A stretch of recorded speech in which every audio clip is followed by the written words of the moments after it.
Bom dia a todas e todos. É com imensa satisfação que nós abrimos os nossos trabalhos desse segundo dia. E eu vou iniciar com o Fernando Sabino, que ele fala o seguinte: de tudo ficaram três coisas: a certeza de que estamos começando, a certeza de que é preciso continuar, a certeza que podemos ser interrompidos antes de terminar. Façamos da interrupção um caminho novo, da queda um passo de dança, do medo uma escada, do sonho uma ponte.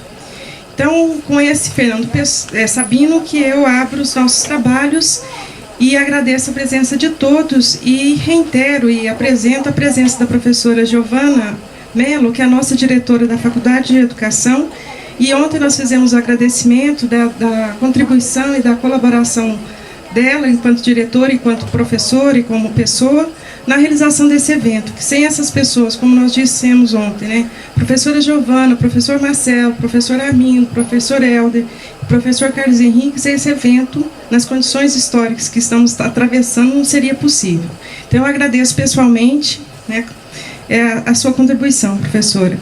E hoje nós vamos, no segundo dia, nossa atividade dessa manhã é uma palestra-aula naquela modalidade que nós instauramos nesse evento, com a temática Legados de Freinet, Desafios e Possibilidades.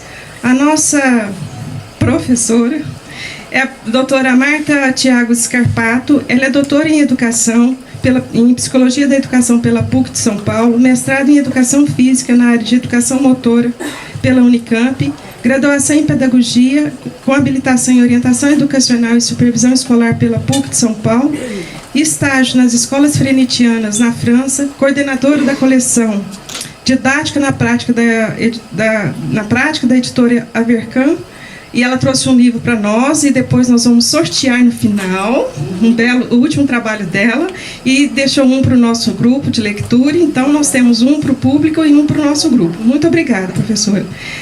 Avaliadora do INEP, consultora do Conselho Estadual de Educação de São Paulo, e a linha de pesquisa é Educação Integral, Processo de Ensino-Aprendizagem, Formação de Professores, Corporeidade e Educação. Professora, seja muito bem-vinda e grata pelo aceito do nosso convite.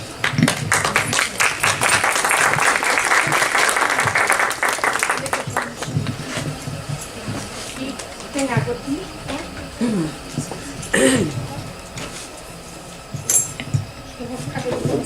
Bom dia. Primeiramente, agradecer o convite. Como uma frenetiana, eu vou ficar levantando, andando, né? Vocês vão entender um pouco isso. A gente aprende um pouco isso na pedagogia Freinet, né? Primeiramente, quero agradecer o convite da professora Adriana e da professora Valéria, né, por estar aqui hoje. Parabenizá-las por esse evento, por ser uma temática tão importante nos dias atuais, nos momentos atuais, né? E principalmente nesse momento que a gente está vivendo, e falar de Freinet é sempre um prazer. Acho que é muito interessante conhecer, discutir a proposta pedagógica frenetiana, que, apesar de ser uma proposta do século passado, ela é ainda extremamente atual. Bom, eu vou falar, eu preparei algumas coisas aqui que eu escrevi, eu vou comentar um pouco, vou levantar, vou sentar e a gente fica bem à vontade, tá bom? Eu tenho quanto tempo? Uma hora? Não, você é livre para a sua palestra-aula e as pessoas podem até te interferir se você interromper, se você não se incomodar. Você tem todo o tempo da manhã, se quiser. Tá bom. Vocês sabem que tem que falar isso para o professor, né, gente? Porque senão a gente fica aqui até amanhã de manhã, né? Ainda mais que a gente vem falar de coisas que a gente acredita, de teóricos que a gente gosta e acredita, né? Então, tá todo mundo me ouvindo bem? Ô, Marta, você quer que acende as luzes? Acho que seria melhor. Porque eu vou pegando algumas coisas que eu fui preparando. Quando não der para ver, a gente avisa. Tá, não, mas eu nem fiz muita coisa. Eu só vou deixar um pano de fundo aqui e eu vou falar um pouco. Bom, acho que assim, falar de Freinet é uma das coisas que me dá mais paixão na vida, né? Freinet foi um dos teóricos que teve uma grande contribuição na minha vida acadêmica e foi um dos teóricos que teve uma grande contribuição na construção da minha identidade enquanto professora. Eu conheci Frenet na época da PUC, sou graduada, vocês perceberam que a minha formação, eu passei pela educação física, eu vou explicar um pouco e por que eu cheguei no Frenet. Falar um pouquinho da minha trajetória, por que eu estudei Frenet. Na verdade, eu sou da época que a gente fazia magistério, então eu fiz o magistério e depois comecei a trabalhar em escolas tradicionais em São Paulo. Eu sou de São Paulo, eu sou alocada em 2 universidades, sou alocada na Universidade Paulista e na PUC São Paulo, na Faculdade de Educação, no programa de pós-graduação. E, na verdade, quando que eu conheci o Frenet? Eu conheci o Frenet na época da faculdade, da graduação. A professora, eu lembro que numa das disciplinas da graduação, a gente foi estudar os diferentes teóricos e estava lá o Frenet. Eu olhei e falei, gente, quem que é esse fulano? Que eu nunca ouvi falar. Aí fui, deixa eu conhecer, com 18, 19 anos, fui conhecer e na verdade eu me apaixonei pela proposta pedagógica do Frenet, li o primeiro livro dele, que é o livro que a Rosa Maria Whittaker escreveu. Tudo bem, professora? Agora que eu te vi. Podemos trocar figurinhas aqui, né, professora? E aí, na verdade, foi uma identificação muito grande com a proposta pedagógica do Frenet. E aí, a partir daí, eu me identifiquei muito como professora da educação básica. Eu sempre tive uma questão de uma certa inquietude corporal. Eu fui bailarina, então quando eu comecei a dar aula, A Grace que falou ontem é bailarina. E, na verdade, me incomodava muito a imobilidade dos alunos em sala de aula. O tempo que eles permaneciam sentados. Eu comecei trabalhando num colégio particular de freira católico, super tradicional, E eu tinha que dar aula, cumprir os conteúdos, isso na década de 90, gente? Aquilo começava a me incomodar, eu falava, não é por aí, não é por aí. E quando eu comecei a tomar contato com a pedagogia Frenet, eu me identifiquei de cara, porque eu comecei a perceber o quanto a pedagogia Frenet é uma pedagogia que realmente leva a ação o tempo todo, e trabalha com alguns princípios que eu acredito muito. Eu costumo dizer que é uma pedagogia da ação, E aí, na verdade, foi muito interessante esse movimento e conhecer o próprio Frenet e me aprofundar dentro da sua teoria. Então, eu começava a propor aulas dançantes, movimentos e trabalhando bem em cima do que eu acreditava de uma forma intuitiva.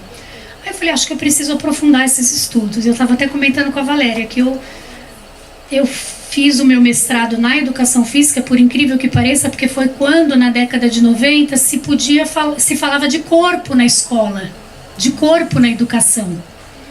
Porque a gente tem ainda os vestígios da pedagogia tradicional, bem presentes ainda nas nossas salas de aulas e bem presente ainda na formação dos professores, e o corpo está sempre à margem do processo de ensino-aprendizagem. Para aprender dentro dessa concepção tradicional, o aluno não precisa de um corpo. E na pedagogia Frenet é totalmente o contrário. Se ele não tiver um corpo, se ele não for um corpo, estou fazendo essa dicotomia justamente para chegar onde eu quero. Não dá para o aluno aprender pela própria proposta pedagógica do Frenet.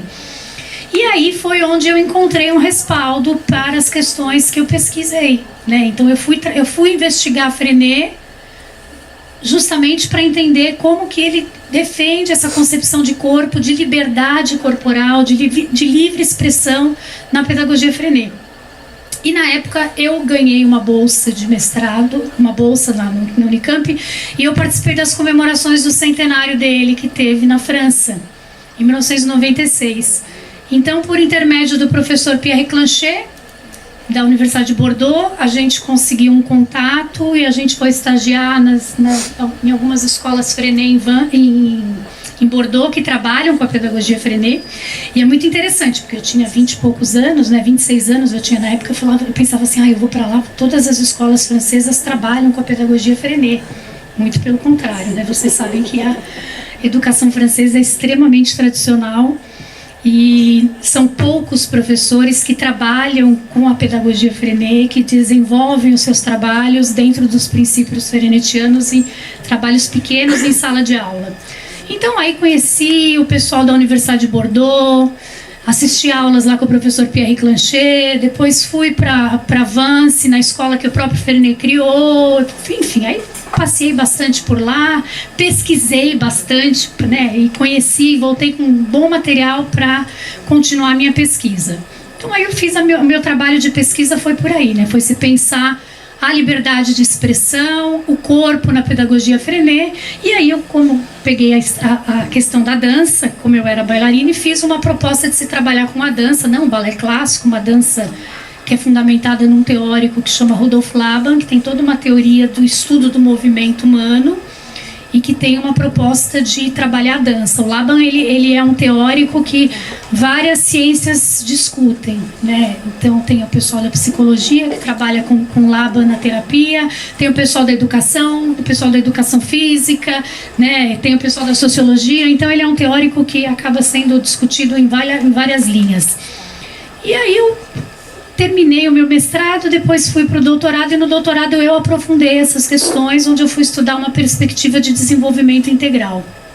Então o Freinet, ele sempre foi e esteve muito presente na minha vida, eu me identifiquei com ele. É claro que eu tive um grande apoio da Rosa Maria Whittaker, a gente não pode deixar de falar de Rosa Maria Whittaker, que é a fundadora do Núcleo Freinet da cidade de São Paulo.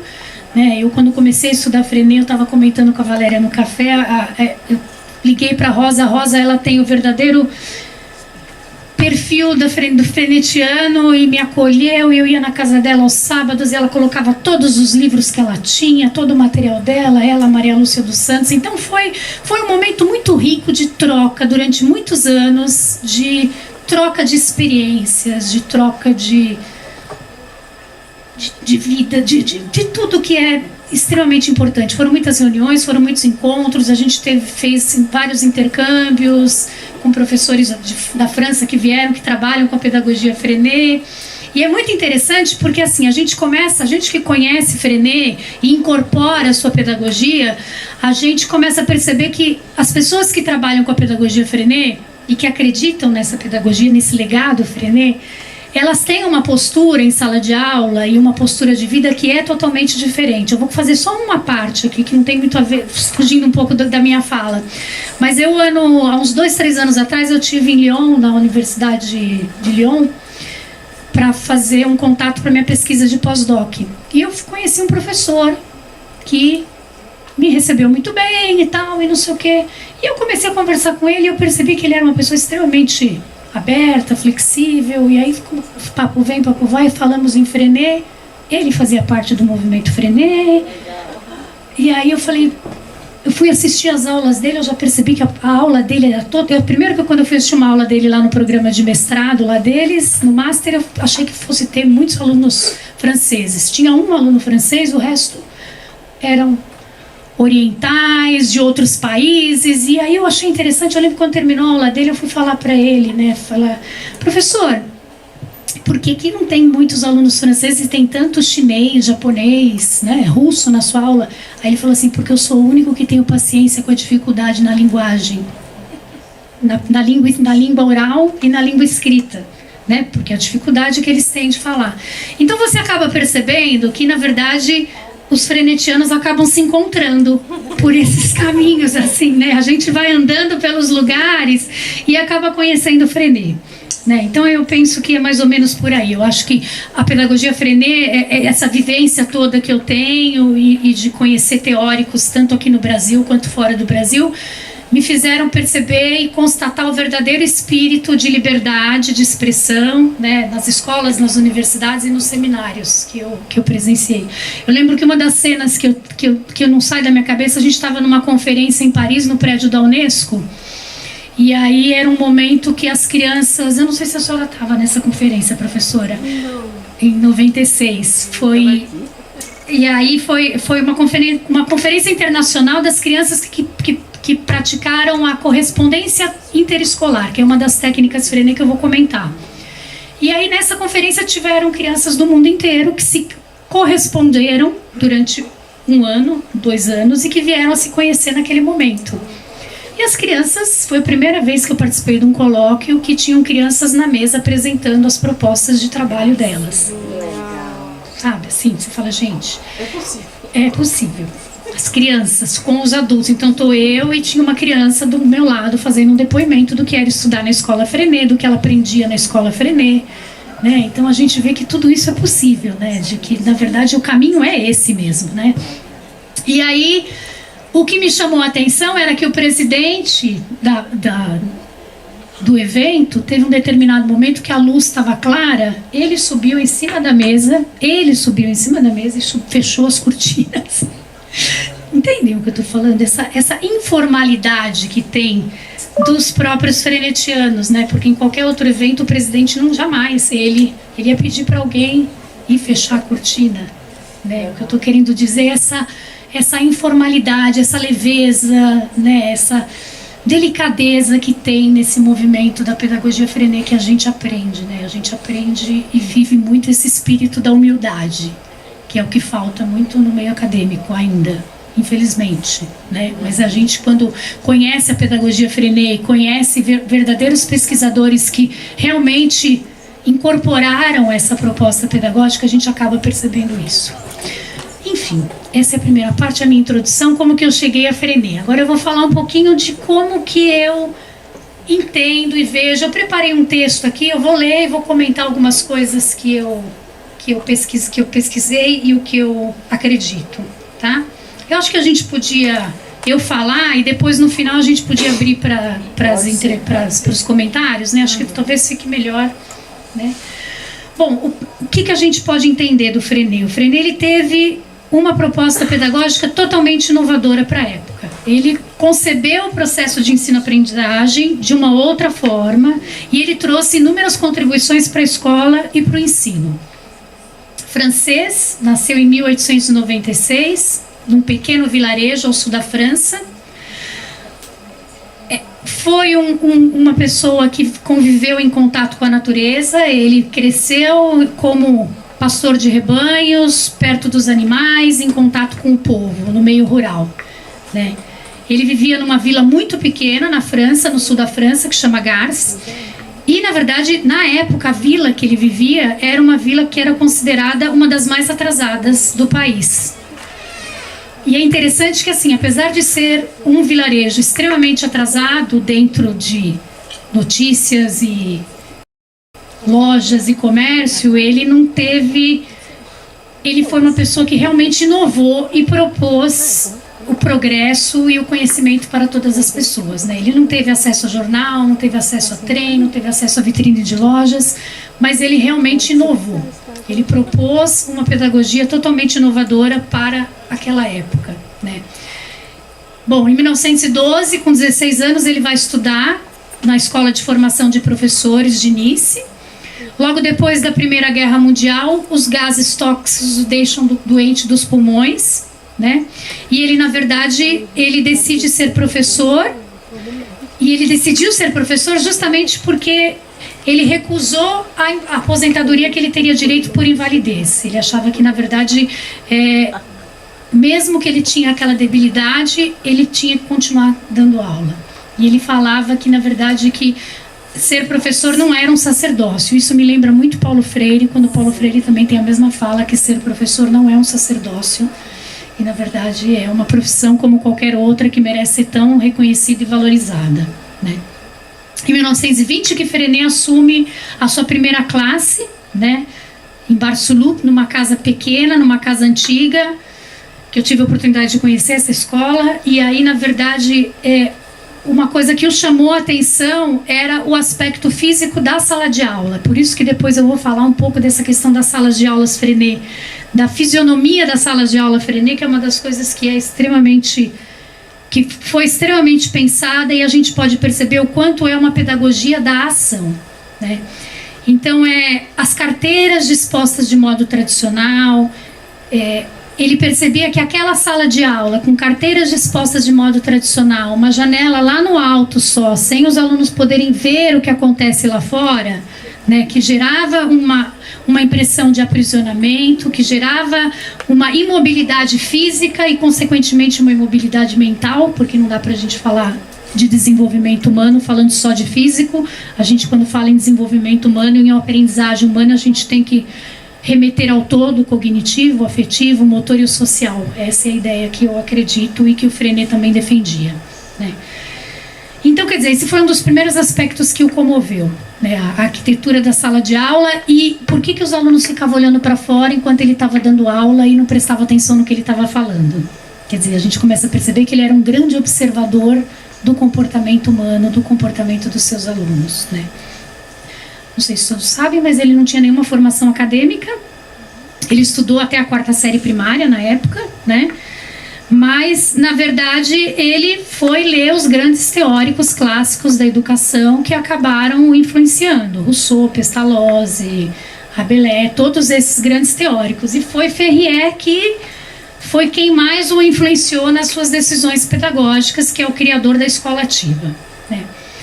E aí eu quero fazer uma observação e abrir um parênteses e falar que nessa época do Freinet começou o movimento dos escolanovistas.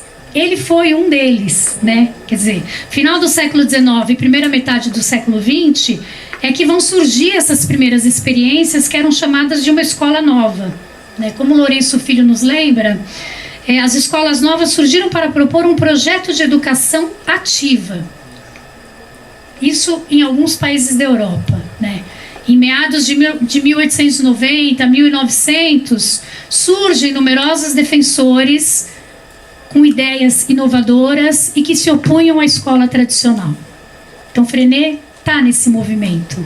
Ele surge também questionando, aliás, a sua proposta pedagógica sai daí, né? A sua inovação sai daí. Ele criticava a escola tradicional, né? Ele começou dando aula de uma maneira tradicional, porque foi assim que ele aprendeu. E aí ele, observando o comportamento dos alunos, ele percebeu que aquilo ali não era uma forma de chamar os alunos, de os alunos de fato aprenderem. Então é aí quando ele muda toda a sua concepção de ensino, né? Então acho que isso é uma observação importante, né, desse movimento da escola nova e o quanto que o Freinet influenciou nisso. Muito bem, acho que a ideia, né, é pensar que o Freinet, ele, mais do que criar uma pedagogia, uma proposta pedagógica, ele criou um movimento. Lá na época que ele trabalhava, em 1920, começou um movimento Freinet. De fato, ali nasce o movimento Freinet, né? Ele, com as suas aulas, num pequeno vilarejo na França, ele começa a envolver os pais, os moradores, os professores dos Alpes ali da região francesa, que foram começando a perceber que a sua proposta pedagógica era diferente, né? Porque até então todos os alunos ficavam dentro da sala de aula e de repente começaram a ver as crianças andando pelo vilarejo, né? As crianças iam passear pelo vilarejo, que aí começam a surgir as suas técnicas de ensino, né? Ele começa a propor a ação, essa pedagogia da ação, ele começa a propor essas ações em sala de aula, né? Então a gente pode entender que surge daí o movimento da escola moderna com Freinet, né? A pedagogia Freinet é muito mais que um movimento do que um corpo teórico, né? Ele é um movimento cooperativo, é um movimento de autogestão criado por um professor primário. Isso que é o mais brilhante. Se pensar que foi criado por um professor na época, né? Que a gente pode dizer um professor primário, né? E isso acabou contagiando educadores do mundo inteiro. Em 1948 foi criado o Instituto Cooperativo da Escola Moderna, o ICEM, que depois virou a FIMEN, Federação Internacional do Movimento da Escola Moderna. Hoje a FIMEN ela é reconhecida pela Unesco como uma organização não governamental. É uma associação de movimentos nacionais e regionais do mundo inteiro que trabalham com a pedagogia popular e com a educação cooperativa, favorecendo a troca entre todos os educadores frenetianos. Então, há vários países que são filiados à FIMEN, né? E aí, a cada 2 anos, existe um encontro de educadores Freinet, que é a RIDEF, né? O ano que vem vai ser em Canadá, exatamente. Aqui, a REPEF é um movimento aqui brasileiro que é filiado à FIMEN. Em 2008, no encontro do México, a gente apresentou a candidatura, aí um país precisou, acho que foi o Senegal, nos apadrinhou, aí depois de 2 anos tem a aceitação ou não pelo CA da FIMEN. E aí a REPEF, que é o movimento que eu falei ontem, que a gente faz parte. Não, claro, contribuição, não, é bem interessante mesmo. Então, acho que o que a gente acaba percebendo é que há todo um movimento, né, de educadores frenetianos que trabalham com a proposta pedagógica Freinet. Você falou do Senegal, né, e aí a gente acaba conhecendo professores nesses encontros do movimento Freinet, você acaba conhecendo professores que trabalham em condições, a gente acha que aqui no Brasil a gente tem condições precárias, e temos de fato, mas aí quando você vai ver alguns outros países, né, que você acaba vendo que os professores fazem trabalho assim, tiram leite de pedra, literalmente, né, assim, porque não tem condições nenhuma e eles conseguem introduzir a pedagogia Freinet, introduzir os princípios que o Freinet acreditava. Eu acho que isso é muito interessante, né? É uma proposta pedagógica? É uma proposta pedagógica, né? Que tem a preocupação de ter um respeito pelo ser humano, pelas crianças. E aquilo que eu falei, o Freinet, isso nasceu como? Da sua observação. Ele observando o comportamento dos seus alunos em sala de aula, ele começou a registrar num caderninho os termos infantis que as crianças iam fazendo, os seus gestos, os seus atos. E isso começou a fazê-lo compreender melhor a criança, né, o seu desenvolvimento, o seu modo de aprender. É claro que ele trabalhava ainda dentro de, quando ele começou a dar aula, ele trabalhava ainda dentro desses princípios de uma pedagogia tradicional, né?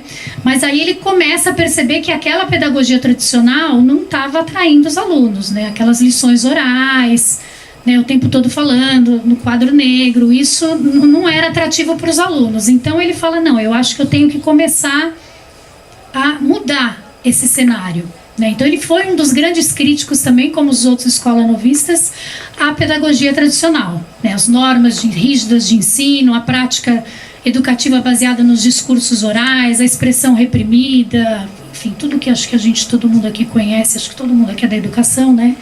Todos aqui conhecem do que vem a ser a pedagogia tradicional, né? Um aspecto que é importante a gente lembrar é que é o seguinte, o Freinet não separa a escola da vida.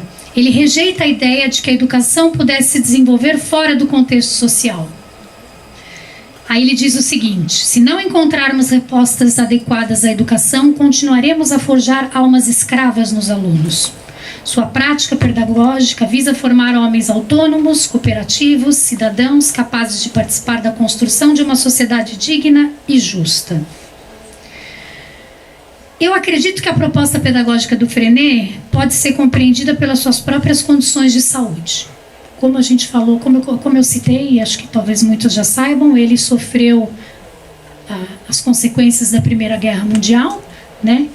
E aí, quando ele estava dando aula, as lições orais deixavam cansado, né? Não tinha fôlego.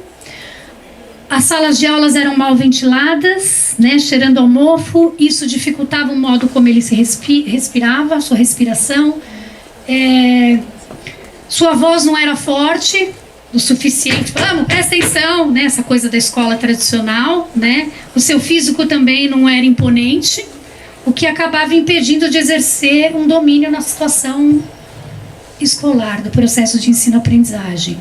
Apesar dele saber que isso não resolveria o problema, né? Isso é só uma justificativa que a gente acaba percebendo, né? Então, eu até uma vez eu brinquei e falei, felizmente, ou não, né? Talvez esses problemas de saúde que ele teve que o levaram a modificar o seu modo de trabalhar, né? Que o fizeram criar a sua pedagogia, né?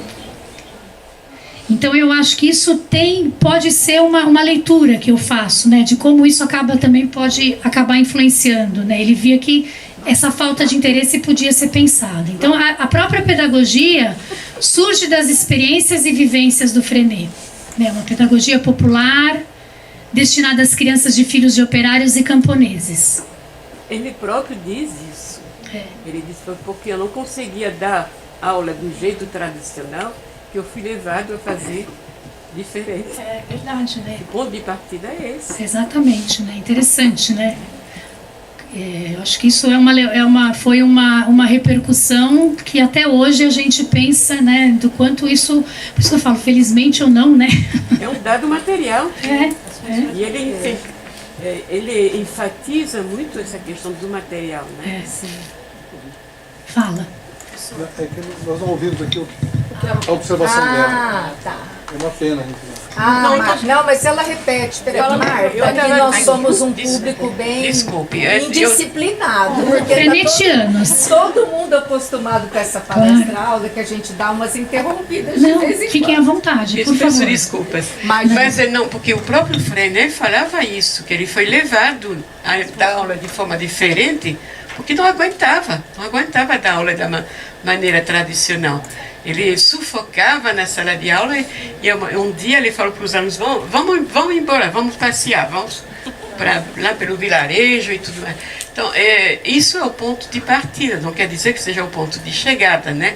Mas é um dado material, e depois na pedagogia dele, o Freinet enfatiza muito essa dimensão do material, que ele vai chamar de materialismo escolar, que, pelo amor de Deus, gente, não é ateísmo ou descrença em Deus, não sei o que lá, mas o ponto de partida é material mesmo.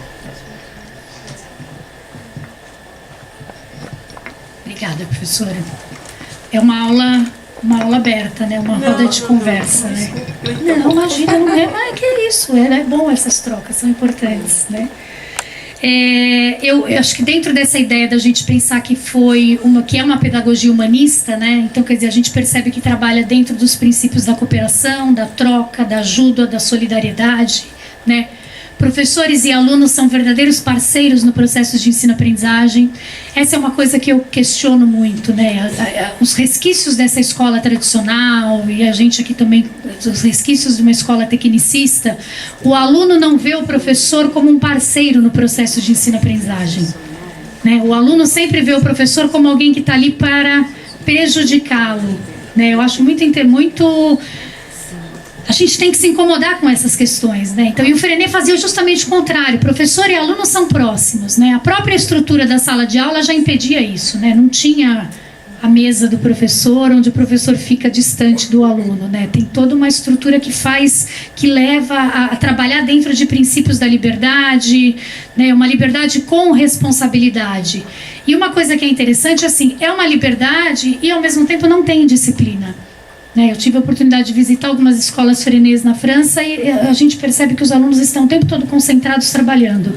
Aí vocês vão falar, mas é porque na França é cultural. Não, amanhã vem a Glaucia aqui, né, falar da escola Curumim. Hoje à noite. Então, ela vem falar da escola Curumim e, na verdade, é um princípio. Por quê? Porque, na verdade, a criança está em movimento. Para aprender, ela precisa se movimentar. Isso que a gente está fazendo aqui hoje, de ficar sentado aqui 2 horas, 3 horas, isso numa sala de aula Freinet não acontece, né? Pela própria estrutura, pela própria arquitetura escolar, né? Da sala de aula, dos cantos. Então, o aluno está o tempo todo em movimento, o plano de trabalho, o aluno sabe o que ele vai fazer, a hora que ele vai fazer, a liberdade que ele tem, né? Isso é totalmente contra os princípios da escola tradicional e é o que a gente... Fala, pode falar.